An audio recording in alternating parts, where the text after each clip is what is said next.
semua, tahukah kalian kita sudah berada di revolusi industri 4.0. Nah, mungkin dari sebagian kita sudah mengenal apa itu revolusi industri 4.0 dan sebagian juga mungkin masih belum mengetahui apa itu revolusi 4.0 dan apa dampak-dampak yang akan terjadi di sana. Untuk itu, mari kita lihat apa itu revolusi dan apa dampaknya untuk kita.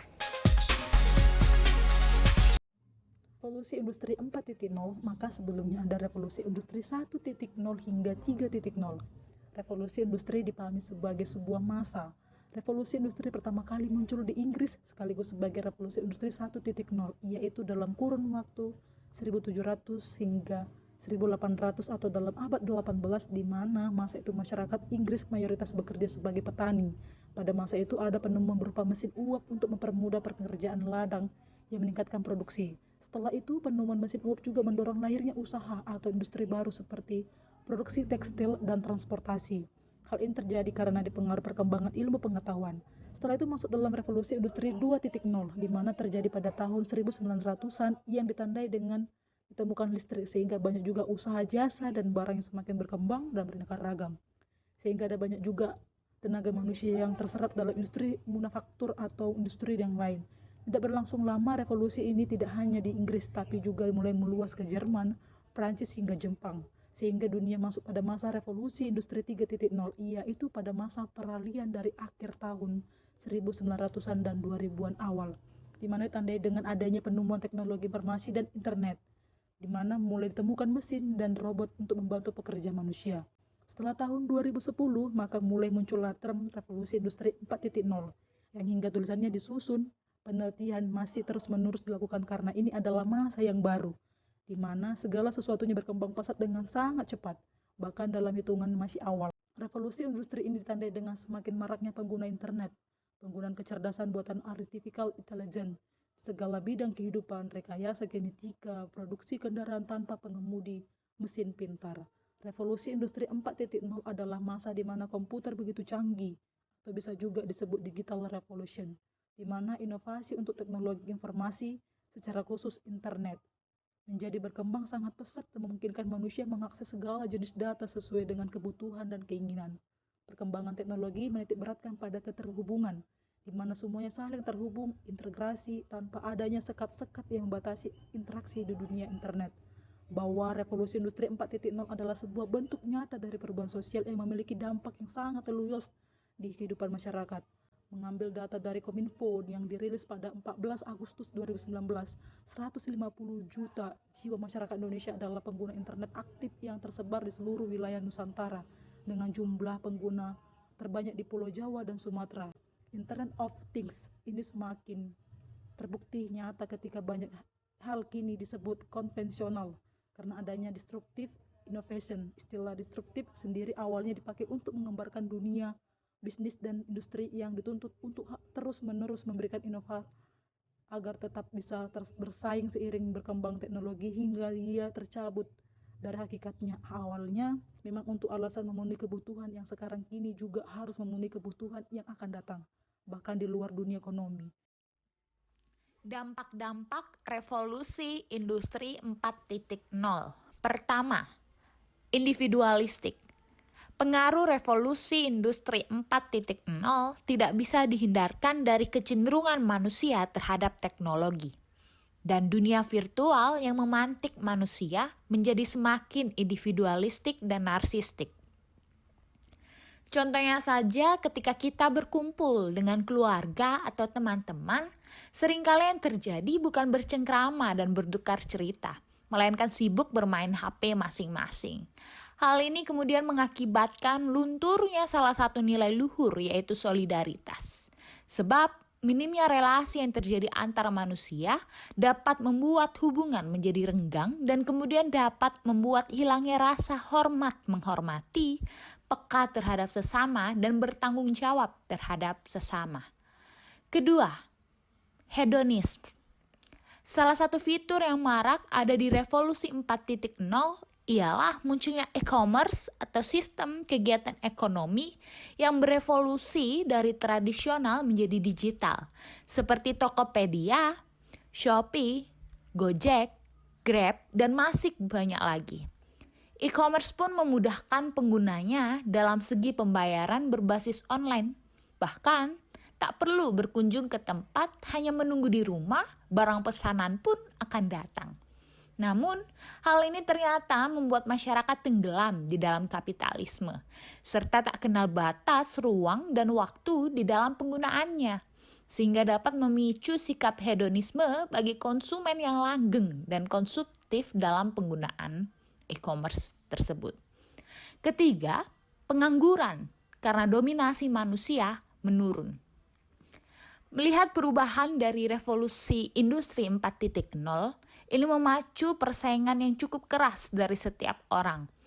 Persaingan ini tentunya berdampak pada kemajuan dari setiap sektor yang ada. Persaingan yang ketat ini memancing setiap perusahaannya ada untuk menggunakan kecanggihan teknologi. Teknologi yang ada kemudian memberikan dampak kepada para karyawan, bahkan bisa saja mereka ter-PHK karena pekerjaan mereka digantikan oleh teknologi atau disebut dengan komputerisasi. Hal ini tentunya akan menimbulkan sebuah kemerosotan ekonomi dan memicu banyaknya pengangguran dari masyarakat karena dari revolusi industri 4.0. Keempat, peretasan atau cybercrime. Pada era ini, menyimpan atau mengirim data semuanya menggunakan akses internet. Tentunya ada resiko yang harus diterima. Resiko yang diterima memiliki dampak yang tidak baik.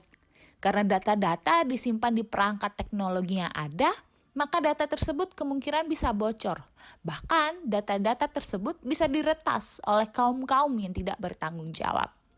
Kemajuan teknologi ini memicu orang untuk merebut data orang lain tanpa izin dengan untuk tujuan maksud tertentu. Perbuatan-perbuatan yang seperti ini dapat menghilangkan salah satu nilai luhur yang ada, yaitu sikap saling menghargai. Sebab data-data yang harusnya adalah privasi menjadi tidak privasi lagi, karena beberapa oknum yang tidak menghargai privasi tiap-tiap individu. Kemudian yang kelima ialah hoax. Kemajuan teknologi di era revolusi industri 4.0 seperti sekarang ini membuat informasi dapat menyebar dengan mudah melalui berbagai media online dan ruang publik menjadi sarana bebas berpendapat sehingga masyarakat tidak bisa membedakan mana berita yang asli atau mana berita yang palsu, yang kemudian dapat membuat masyarakat terhasut oleh berita-berita palsu yang tersebar.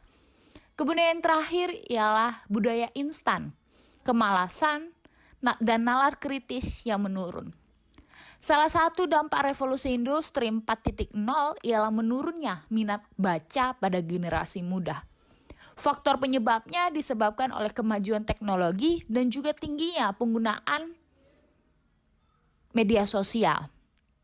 Generasi muda akan lebih memilih untuk meluangkan waktu dengan bermain WhatsApp, YouTube, Instagram, game online, atau Facebook dibandingkan membaca buku. Hal ini kemudian memunculkan sikap budaya instan, kemalasan, dan nalar kritis yang menurun. Sebab di masa revolusi industri ini, manusia cenderung menginginkan hal yang praktis dalam memenuhi kehidupan sehari-hari dibandingkan berusaha sendiri.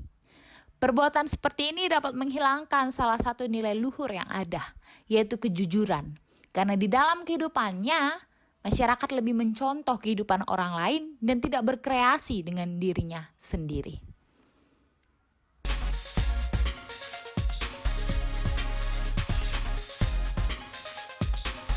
Nah, teman-teman, tadi kita sudah mendengar apa penjelasan dari revolusi 4.0 dan kemudian kita juga sudah melihat bagaimana dampak dari revolusi industri 4.0. Oleh karena itu teman-teman, bagaimana sih kita harus menyikapi revolusi industri 4.0 ini? Oleh karena itu, mari kita lihat bersama.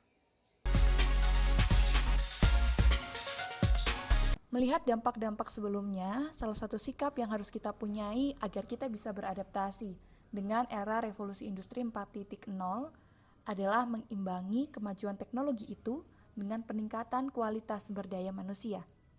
sebagaimana yang diungkapkan oleh Deputi Bidang Koordinasi Peningkatan Kualitas Anak, Perempuan, dan Pemuda Kemenko PMK, yaitu Femi Eka Putri. Sumber daya manusia unggul adalah kelompok angkatan kerja Indonesia yang profesional, produktif, mampu bersaing, dan siap menghadapi tantangan global serta revolusi industri 4.0 saat ini. Peningkatan sumber daya manusia haruslah menyeluruh, mulai dari skill atau kemampuan, pengetahuan, hingga kecerdasan emosional. Dalam rangka peningkatan dan penyiapan sumber daya manusia yang unggul ini, maka peran pendidikan menjadi sangat krusial. Namun, yang juga harus kita perhatikan bersama dalam pendidikan ini adalah pendidikan juga harus bersifat menyeluruh. Tidak hanya pendidikan yang berkaitan dengan teknologi informasi serta komunikasi yang sifatnya intelektual, namun juga harus menyertakan pendidikan tentang etika, etika berkomunikasi, etika bersosialisasi, atau singkatnya pendidikan tentang moralitas. Dimensi-dimensi dalam diri manusia yang tidak bisa dimiliki oleh robot, kecerdasan buatan, atau produk inovasi lainnya, seperti dimensi etika, dimensi emosional, dimensi spiritual, itu adalah satu-satunya modal yang kita punya untuk kita maksimalkan pendidikannya. Agar apa? Agar tetap ada keseimbangan ketika kita semua berada dalam era digital ini. Penginternalisasian nilai-nilai luhur bangsa Indonesia seperti kejujuran, rasa solidaritas, serta prinsip-prinsip altruisme, menghargai sesama, ini perlu diberikan agar dampak-dampak negatif seperti individualisme, hedonisme, atau berkembangnya budaya instan bisa dieliminir.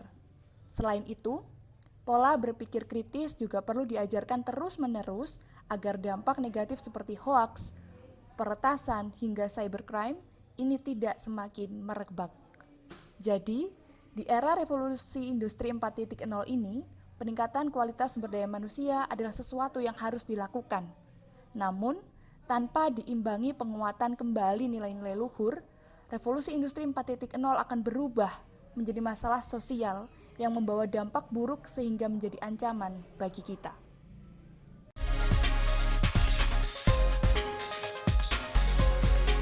Udah paham belum apa itu revolusi industri 4.0 dan apa dampaknya serta bagaimana kita menyikapinya? Jadi, mari teman-teman kita mempersiapkan diri untuk menghadapi revolusi industri 4.0.